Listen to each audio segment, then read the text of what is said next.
Bendiciones, familia, ¿cómo estamos? Buenas noches, buenos días, no sé a qué horas estén viendo este mensaje, pero bueno, me alegra que estén aquí y quiero empezar a hacer una oración para poner este tiempo en las manos de Dios. Muchas gracias, oh Padre Celestial, por este tiempo que nos das. Quiero agradecerte tu grande amor, tu gran bendición, oh Padre, para cada uno de mis hermanos que van a escuchar este mensaje. Te pido que sea alentador para ellos, que sea de comprensión y que nuestra vida, mi Dios, en tus manos cada día sea mejor. Muchas gracias, Padre, por todo lo que vas a hacer. Gracias, Espíritu Santo, por tu revelación. Te doy gracias porque eres bueno, santo y bendito. En el nombre de Cristo Jesús.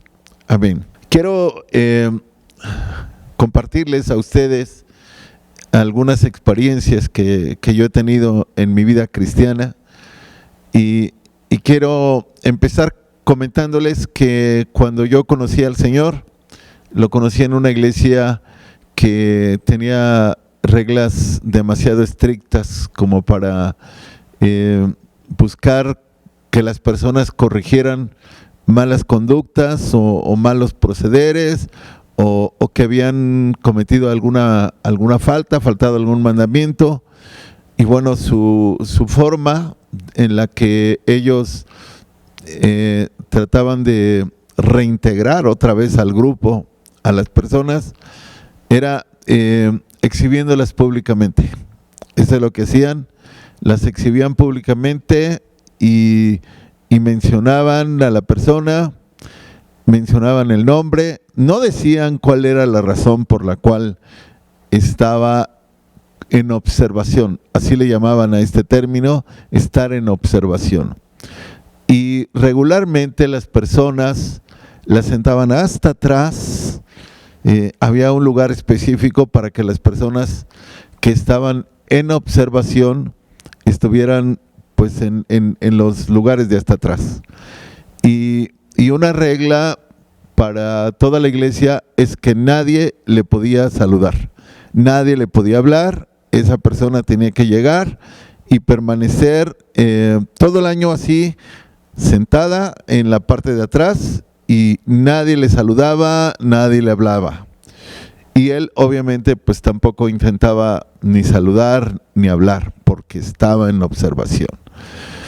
Y bueno, esto lo usaba esta iglesia para pues buscar que la persona no volviera a hacer lo que había hecho, y después, si no había faltado en todo ese año, había observado perfectamente las reglas, entonces la reintegraban otra vez como parte de lo que le llamaban ellos como en plena comunión. Pero si la persona no se componía, tenía algunas cosas desagradables para el grupo de la iglesia, los líderes de esa iglesia, entonces esta persona podría ser expulsada. Y también se hacía este informe público y se le decía a la iglesia en general que se expulsaba de la iglesia a tal persona por no haber acatado las indicaciones mientras estaba en observación. Ahora, había otros casos en los que expulsaban directamente a las personas sin pasar por la etapa de la observación. Había varios casos, así lo hacían. Y bueno, yo no sé cómo vea usted esta forma de exhibir a una persona para tratar de corregirla. Si usted encuentra algún pasaje bíblico que dé pie a este tipo de regla, o cuál sería la opinión de usted respecto de esta forma de actuar con estas personas. Bueno, yo ahora he entendido muchas cosas, he comprendido muchas cosas. Yo duré mis primeros 8 años en esa iglesia, juntamente con mi familia, y bueno, pues cuando uno está en un lugar, piensa igual que los que están allí actúa igual como los que están ahí, y esa es como una doctrina que las personas practican. Pero cuando tuve la oportunidad de leer la Biblia, de buscar a través de la palabra de Dios las indicaciones de Dios, pues yo me di cuenta que todo esto no tenía nada que ver con lo bíblico. Yo quiero en esta hora pues compartirle algunos pasajes porque pues vale la pena entenderlo, vale la pena comprenderlo. El tema, pues usted lo está viendo allí, se titula Dios perdona, pero el hombre no. ¿Y por qué pensé en este tema? Bueno, yo quiero compartirles un pasaje que está en el libro de Jonás, capítulo 3, versículos del 1 al 10, para que usted pueda, pues más o menos tener un poco más de referencia con relación al tema. Vino palabra del Señor por segunda vez a Jonás diciendo: levántate y ve a Nínive, aquella gran ciudad, y proclama en ella el mensaje que yo te diré. Y se levantó Jonás y fue a Nínive conforme a la palabra del Señor, y era Nínive ciudad grande en extremo de 3 días de camino. Y comenzó Jonás a entrar por la ciudad camino de un día y predicaba diciendo: de aquí a 40 días Nínive será destruida. Y los hombres de Nínive creyeron a Dios y proclamaron ayuno y se vistieron de cilicio desde el mayor hasta el menor de ellos.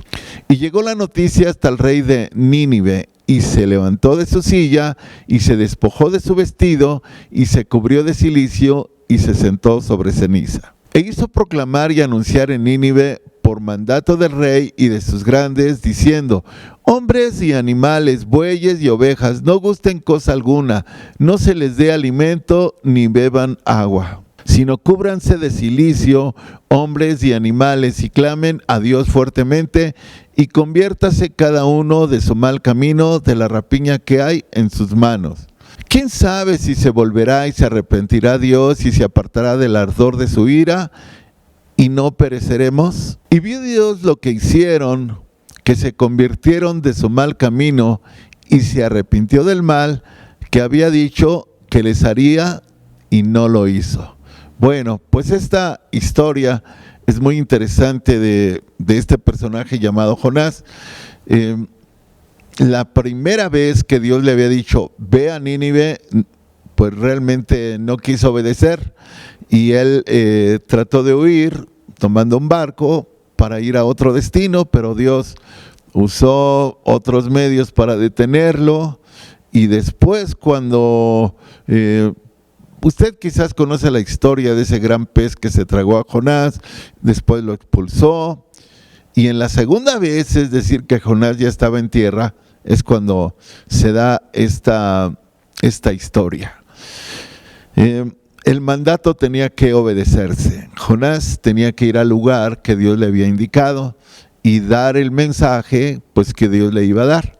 Entonces el mensaje era bastante duro. ¿Sabe por qué? Porque en esos días las circunstancias y la forma en la que las leyes se aplicaban en ese tiempo, pues eran mensajes que indicaban como que un resultado inmediato si no acataban, pues digamos, las instrucciones divinas. Y la orden divina que Jonás le hizo llegar a los habitantes de Nínive es que en 40 días iban a ser destruidos. Entonces, usted acaba de leer la historia de cómo todos esos habitantes pues realmente creyeron esa palabra, la creyó el rey, y el rey da instrucciones de que todo el mundo ayune. No sabemos realmente si ayunaron los 40 días, pero ayunaron. El ayuno se ha usado en la Biblia como un símbolo de sumisión, y el vestirse de cilicio y sentarse sobre ceniza era un símbolo de arrepentimiento, de un reconocimiento interior de que pues estaban clamando porque hubiera un cambio. Entonces, esa parte que suma tanto el ayuno como el vestirse de cilicio y sentarse sobre ceniza, le estaban mandando un mensaje a Dios que ellos pues querían vivir, que querían que los perdonara. Y a final de cuentas, el último versículo, que es el versículo 10, dice que vio Dios lo que hicieron, que se convirtieron de su mal camino y se arrepintió del mal que había dicho que les haría y no lo hizo. Es como es Dios, que cuando una persona reconoce que ha fallado, ayuna y en este caso lo que hicieron ellos como una señal de arrepentimiento fue la clave para que Dios desistiera de lo que Él había determinado para ellos. Pero Jonás no pensaba igual. Él veía las cosas de una manera. Mire, Jonás era un profeta del reino de Israel. En ese tiempo, las 12 tribus de Israel se habían dividido en 2 reinos años atrás. Y uno era el reino de Judá y otro era el reino de Israel. Y bueno, pues Jonás era un profeta para el reino de Israel. Los de Asiria en ese tiempo eran un imperio que pues había de alguna manera dominado a muchas naciones y en mucho a Israel también le había sometido. Él tenía como un sentimiento encontrado contra los de Asiria, Jonás, y la decisión de Dios de perdonarlos no era su misma decisión. Jonás no pensaba igual que Dios. Y yo quiero que vaya al capítulo 4 de Jonás, versículos del 1 al 5, para que veamos un poco esta parte de cómo reaccionó Jonás al saber que Dios los había perdonado. Pero la reacción de Jonás es con enojo.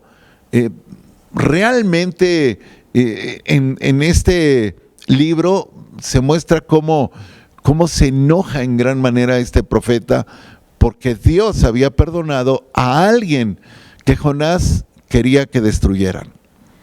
Y dice, pero Jonás se apesadumbró en extremo y se enojó. Y oró al Señor y dijo, ahora, oh Señor, ¿no es esto lo que yo decía estando aún en mi tierra?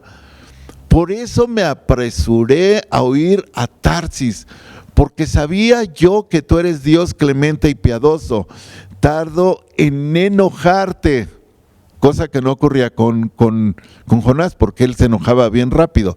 Tardo en enojarte y de grande misericordia, y que te arrepientes del mal. Ahora pues, oh Señor, te ruego que me quites la vida, porque mejor es la muerte que la vida. La condición de Jonás es que él quería que Dios destruyera a Nínive. Y como él se dio cuenta que Dios los estaba perdonando, entonces Jonás dijo, esto no lo puedo soportar, o sea, se enojó y prefirió él morir porque Dios pues no había actuado como él quería. Ahora pues, oh Señor, te ruego que me quites la vida, porque mejor es la muerte que la vida. Y el Señor le dijo, ¿haces tú bien en enojarte tanto?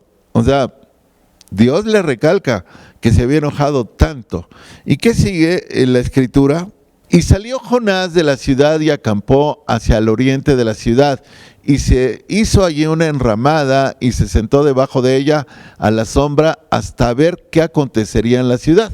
Yo entiendo, familia, que Jonás lo que le reclamó a Dios porque él era un Dios bueno, porque él sabía que era un Dios clemente y piadoso, y que por eso él había decidido no obedecerlo en la primera, y que había buscado ir a una ciudad para no cumplir el mandato.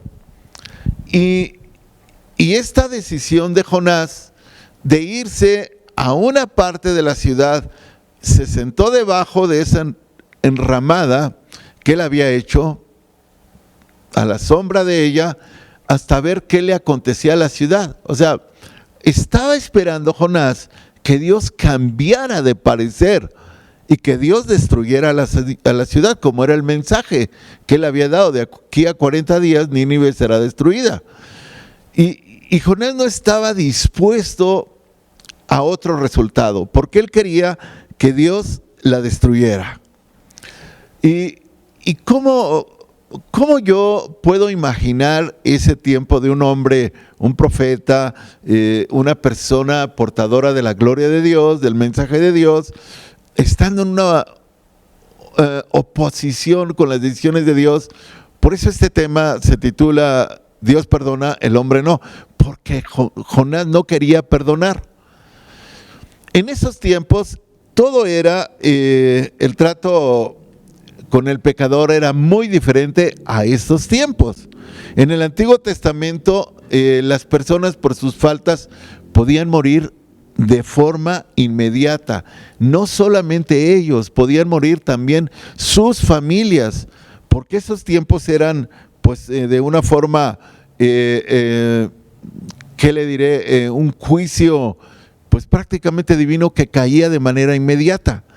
Y al igual uno de los mandamientos advierte que si los padres no hacen lo conducente, entonces los hijos hasta la tercera y cuarta generación vivirían las consecuencias de la desobediencia de los padres.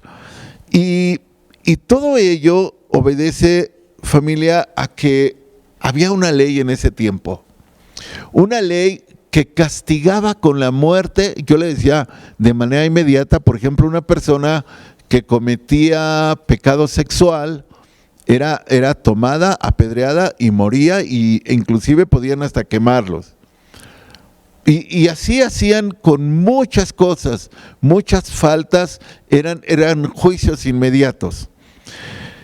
Y bueno, en la Biblia tenemos muchos ejemplos de personajes. Por ejemplo, un personaje llamado Coré, que en algún momento se rebeló contra Moisés con relación a que pues él no aceptaba el liderazgo de Moisés, y él tuvo que intervenir Dios, porque en esos tiempos si Dios establecía algo se tenía que obedecer. Y entonces este hombre llamado Coré, si usted me ayuda a leer Números 16 del 30 al 33, mas si el Señor hiciere algo nuevo y la tierra abriere su boca y los tragare con todas sus cosas y descendieren vivos al Seol, entonces conoceréis que estos hombres irritaron al Señor. Y aconteció que cuando cesó él de hablar todas estas palabras, se abrió la tierra que estaba debajo de ellos.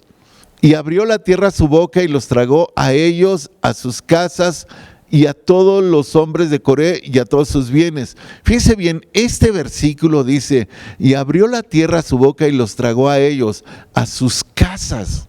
Quiere decir a su familia, a todos los hombres que estaban con este personaje Coré y a todos sus bienes. Entonces, eran tiempos de juicios inmediatos que prácticamente si alguien no hacía las cosas bien, no solamente lo perdía todo, perdía a su familia, y todos en un instante podían desaparecer. Y en este caso vemos cómo ellos los traga la tierra a todos, todas sus casas, todo lo que había en ellos y todos ellos.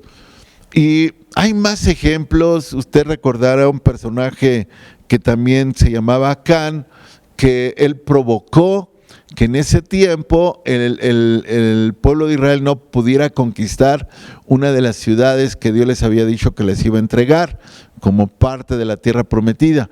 Entonces este hombre había tomado algo que Dios le había dicho que no lo hicieran. Y vaya usted a Josué 7, del 24 al 25, y vamos a ver este pasaje para que usted se dé cuenta cuál es el resultado.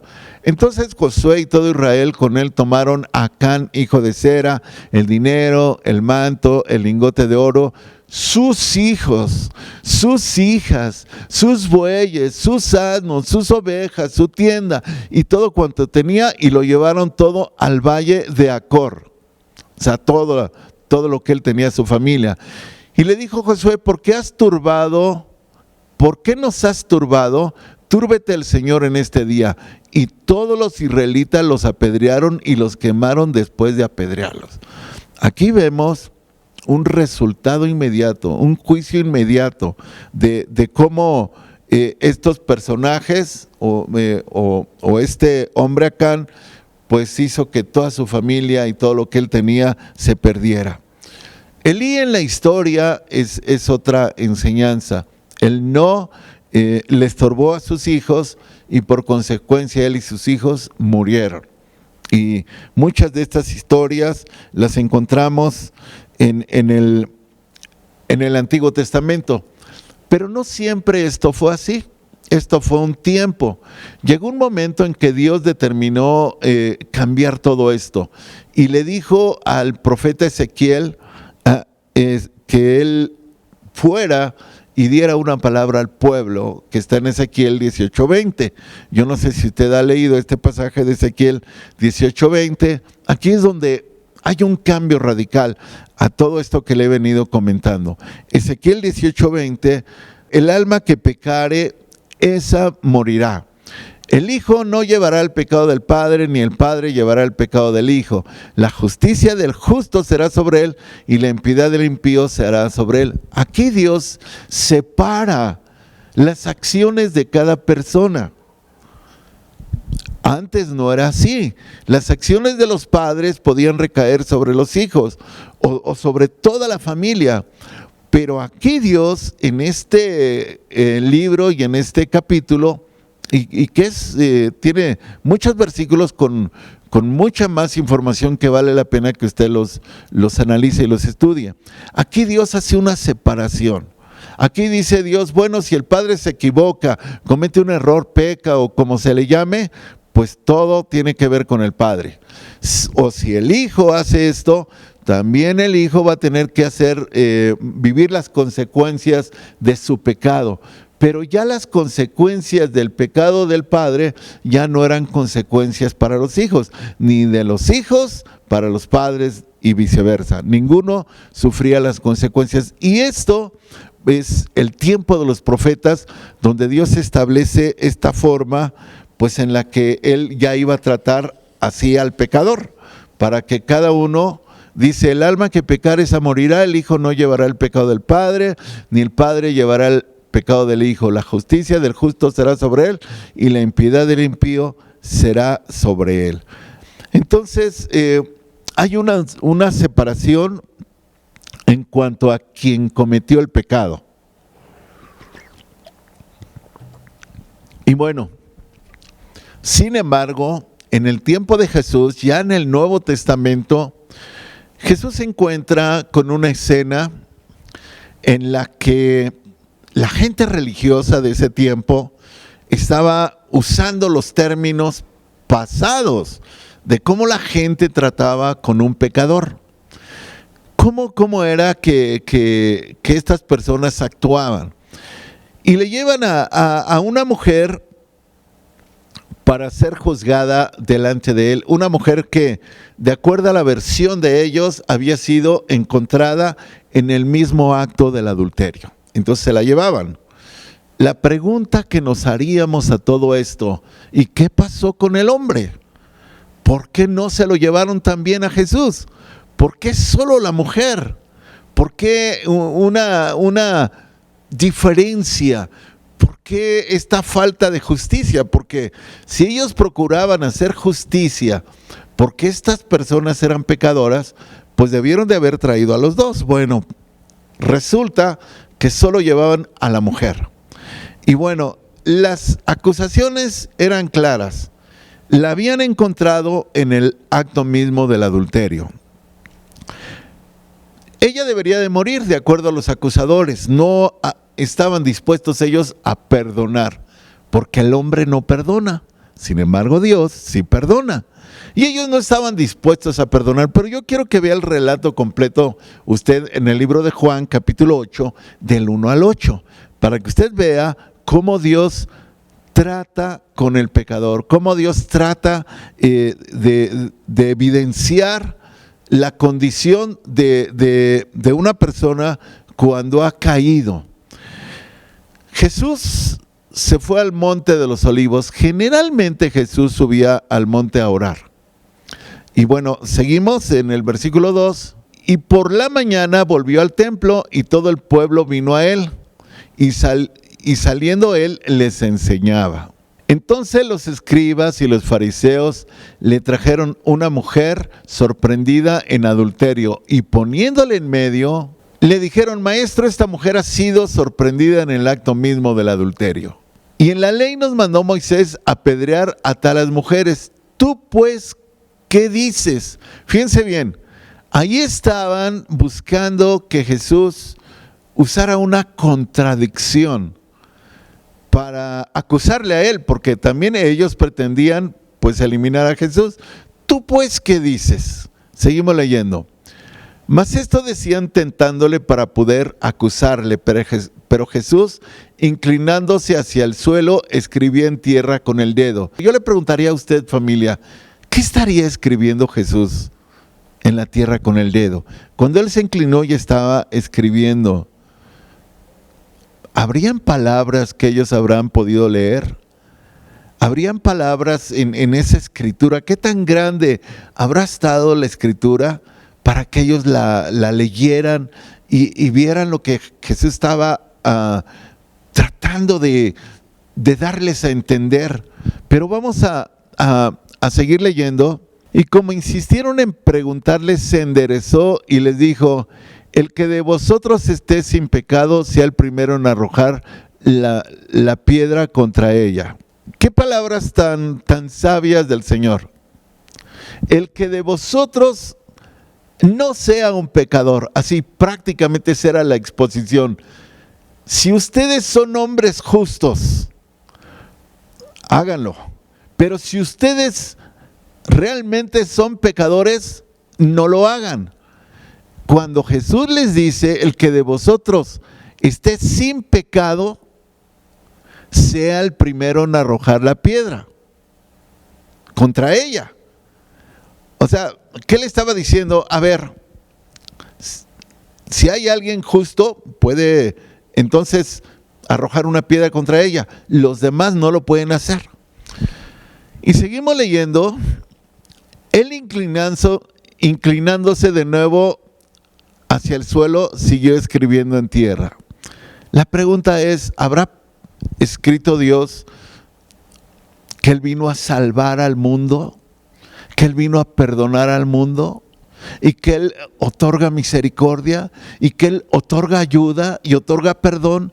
Quizás fueron palabras que Él pudo haber escrito en su ministerio.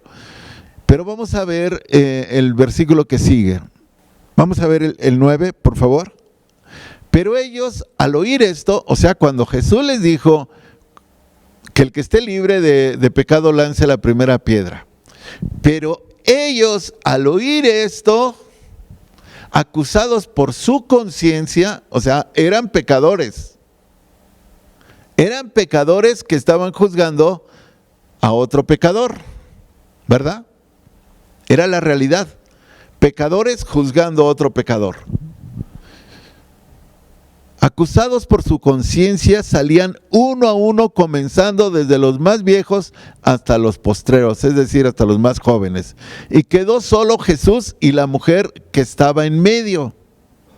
O sea, imagínense, familia, pecadores juzgando a pecadores, pidiendo que se cumpliera una ley.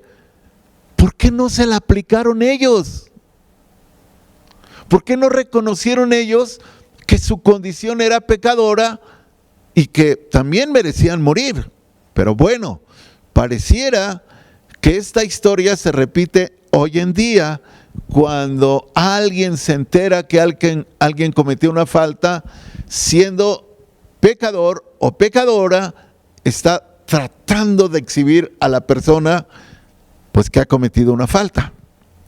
Y mire, dice: pero ellos al oír esto, acusados por su conciencia, salían uno a uno, comenzando desde de los más viejos hasta los postreros, y quedó solo Jesús y la mujer que estaba en medio. Y bueno, ¿qué sigue? El versículo 10. Enderezándose Jesús y no viendo a nadie, sino a la mujer, le dijo: mujer, ¿dónde están los que te acusaban? ¿Dónde están los que te acusaban? Pecadores, que acusaban a una pecadora. ¿Ninguno te condenó? Ella dijo: ninguno, Señor. Entonces Jesús le dijo, ni yo qué, te condeno. Vete y no peques más. Fíjense, quiero decirle, familia, que a veces en las iglesias no logramos tener y aplicar la misericordia como la aplicó Jesús, sino que nos convertimos como esos fariseos que acusan a los demás cuando han fallado, y los acusan usando su posición, usando su criterio, usando su forma de ver las cosas. Y entonces esto es lo que pasa hoy en día en las iglesias, que las personas no tienen misericordia para las personas que han caído, que han fallado, que han tropezado. Y Jesús no condenó a esta mujer. Ahora, quizás sí era una mujer que había fallado, quizás sí lo era, porque las palabras finales de Jesús le dicen, vete y no peques más. Entonces, yo creo firmemente que Dios le da la oportunidad a las personas de pedir perdón, de arrepentirse, de humillarse. Y no viene una condenación sobre ellos. Pero ¿saben qué? El tema se titula Dios perdona, pero el hombre no. Y el hombre está esperando a que venga un juicio, como Jonás. Como Jonás se sentó en una parte de la ciudad esperando a ver qué le iba a acontecer a la ciudad. Y hoy en día hay personas que están esperando qué le va a acontecer a aquella persona que falló, cuando esa persona probablemente ya se arrepintió, probablemente ya le pidió perdón a Dios. Y Jesús fue claro, vete y no peques más. Que este es algo que Jesús nos pide, que no pequemos más, que no fallemos más. Y yo creo que la gran misericordia de Dios ha sido tan buena, tan maravillosa, que estamos aquí de pie por la misericordia, por el favor, porque Dios ha sido bueno. Dios no tomó en cuenta nuestros pecados cuando Él vino a salvarnos. Si Él hubiera traído una condenación, ni siquiera hubiéramos recibido salvación, porque no la merecíamos, porque nuestra condición no era propia de una salvación, sino de una condenación. Pero Jesús no vino a condenar al mundo, sino a que el mundo sea salvo por Él. Ahora, en las iglesias hay personas que están viendo la paja, como dice la Escritura, en el ojo del hermano y no ven la viga que está enfrente de ellos. O sea, ¿qué nos quiere decir aquí la Escritura? Que hay personas que solo están viendo qué hacen los demás. Solo están viendo los errores de los demás. Solo están buscando cómo hablar, cómo de alguna forma pues dañar la imagen de una persona. Miren, Lucas 6 del 41 al 42, si usted me acompaña a leer, dice, ¿por qué miras la paja que está en el ojo de tu hermano y no echas de ver la viga que está en tu propio ojo? ¿O cómo puedes decir a tu hermano, hermano, déjame sacar la paja que está en tu ojo, no mirando tú la viga que está en el ojo tuyo?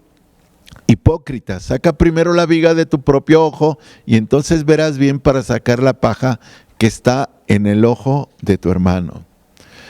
Yo sé que son palabras bastante fuertes, familia, pero son fuertes para quien lo está haciendo. Son fuertes para quien está pues criticando a los demás. Hay un dicho en el mundo que dicen que muchos del árbol caído hacen leña. Esto no debería de ser así en la iglesia. No debería de ser así. Nosotros deberíamos de ser como aquel samaritano que vio a alguien caído y va y sana sus heridas y le pone aceite y lo ayuda cuando otros no lo hicieron. Nosotros deberíamos ser así.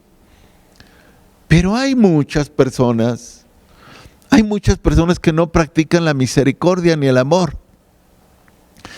Mire, Gálatas 5:15, para que usted se dé una idea, el apóstol Pablo habla y dice palabras bastante fuertes, pero si os mordéis y os coméis unos a otros, mirad que también no os consumáis unos a otros. Entonces, familia, yo sé que el plan de Dios es que todo mundo se salve, que nadie se pierda, que todos procedan al arrepentimiento. Recordemos que somos un cuerpo, que estamos para ayudarnos, que estamos para apoyarnos, para levantar al caído, para darle la mano al que no se puede levantar. Ese es nuestro trabajo, nuestra labor. No es contar a los caídos y ver la condición en la que están caídos y el motivo por el cual están caídos, es darles la mano. Miren, familia, si alguno de nosotros nos damos cuenta que alguien está actuando de manera incorrecta, está cometiendo una falta, un pecado, nuestro deber es hablar con esa persona, porque la Biblia así lo dice. Si usted se va a Mateo 18:15, va a leer las instrucciones. Por tanto, si tu hermano peca contra ti, ve y repréndele estando tú y él solos. Si te oyere, has ganado a tu hermano. Esta es la ordenanza de parte de Dios. Si yo me doy cuenta que tal hermano es débil o no tiene conocimiento de la palabra y está fallando, mi deber es hablar con él. Mi deber es reconvenirle para que haga bien las cosas delante de Dios.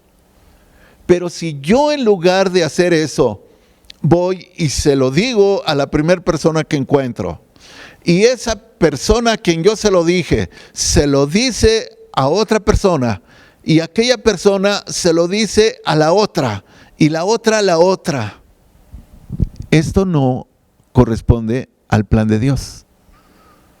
Esto Dios no es lo que nos enseñó. Nos enseñó Dios que si alguien, porque somos parte del cuerpo, si alguien está fallando, está haciendo algo indebido, yo debo de hablar con esa persona. Ahora bien, si esa persona no me oye, entonces tengo que hablar juntamente con testigos para que esa persona pueda cambiar. Pueda cambiar su corazón, pueda cambiar su actitud. Cuando esto no ocurre, la Biblia dice que entonces lo digamos a la iglesia, participamos a la iglesia de ello. Miren, hermanos, lo mismo pasa cuando en el matrimonio, un matrimonio que la esposa o el esposo tienen diferencias, o hay cosas que no entienden uno con el otro o no se entienden. Proverbios 25 del 9 al 10 también nos dice exactamente muy parecido a lo que nos dice Mateo 18:15. Proverbios 25 del 9 al 10 dice: trata tu causa con tu compañero y no descubras el secreto a otro. No sea que te deshonre el que lo oyere. O sea, cuando la persona no trata la causa con su compañero o compañera y lo va y lo platica, no sea que te deshonre el que lo oyere y tu infamia no pueda repararse. ¿Qué nos está diciendo la Escritura aquí? Que una persona que no está yendo con su pareja, cuando se habla de un matrimonio y está yendo a terceras personas, está creando un problema mayor y que está afectando a esa pareja, porque la pareja va a hablar mal del otro o de la otra, y esto no está bien, familia. Por eso dice Dios en el versículo anterior: trata tu causa con tu compañero. Ahora, yo sé, familia, que nosotros hemos entendido que en el Antiguo Testamento había juicios inmediatos, ahora no los hay. Ahora el plan de Dios es dejarla. Si alguien no quiere entender, no quiere comprender el plan de Dios, la palabra de Dios, vivirla, la palabra de Dios la define como una cizaña. Y por otro lado, el trigo. y en algún momento Dios habló del trigo y la cizaña. Y alguien le dijo, Señor, ¿quieres que arranquemos la cizaña? Y Dios le dijo, ahí en Mateo 13, del 37 al 43, que son varios versículos, Mateo 13, del 37 al 43, dijo, no, déjenlos hasta el fin. Déjenlos, van a estar juntos entre el trigo y la cizaña, y al final la cizaña va a ser separada del trigo, y cada uno irá a su propio destino de acuerdo a sus condiciones o a su condición. Entonces Dios, quizás nosotros tengamos que lidiar con personas, por un lado que fallen o por otro lado que critiquen, que también se vuelven cizaña, o que también se vuelven personas que no están dispuestas a perdonar ni ayudar.